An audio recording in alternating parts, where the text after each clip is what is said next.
অবশেষে আমরা fuel pump পরিষ্কার করার পরে ফিটিং করতেছি দেখছেন। ফুয়েল পাম্প কিভাবে ফিটিং করা হয় আপনারা দেখেন। অবশ্যই ফিটিং করার সময় ওয়াল সিলগুলো দেখে দেখবেন।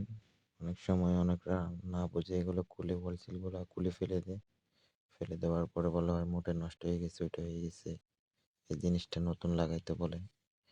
তো আপনারা ফুয়েল পাম্প খোলার সময় এবং ফিটিং করার সময় সবকিছু দেখে শুনে ফিটিং করবেন।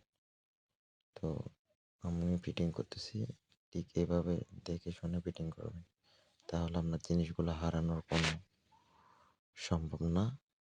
আর এখানে অনেক ছোট ছোট ২টা ওয়াল সিল আছে, এটা খুব গুরুত্বপূর্ণ। আর ওয়াল সিলগুলা উপরে নিচে বেশ কম আছে, আপনারা ফিটিং করার সময় অবশ্যই দেখবেন। নিচেরটার একটা ভিতরে আছে, ভিতরেরটা একটু মোটা টাইপের, ছিদ্রটা বড়। আর বাহিরেরটা আপনার চিকন। তো আমরা ফুয়েল পাম্পটা পরিষ্কার করে এখন ফিটিং করতেছি। ফিটিং করার পরে গাড়িতে আমরা সেট আপ করে দিব। দেখছেন কি পরিমাণ ময়লা ছিল, এখন কি ফ্রেশ হয়ে গেছে ফুয়েল পাম্পটা। তো অবশ্যই বাইক সার্ভিস করার সময় এই ফুয়েল পাম্পটা পরিষ্কার করে নেবেন আপনারা।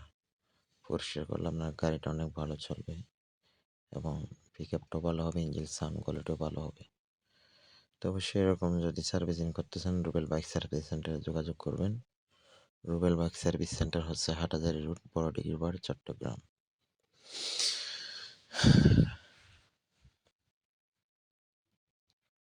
লকগুলো অনেক ফিটিং করতে একটু কষ্ট হয়, যেহেতু এটা লকের উপরে পুরোটা, কোনো স্ক্রুপ নেই। লকগুলো আপনারা ভালোভাবে বসায় নেবেন। লকগুলো ভালোভাবে বসাইলে আপনার যেটা তারগুলা তারগুলো অবশ্যই খোলার সময় ভালোভাবে দেখবেন। এপাশে টেপাশে যদি হয়ে যায় তাও হবে না।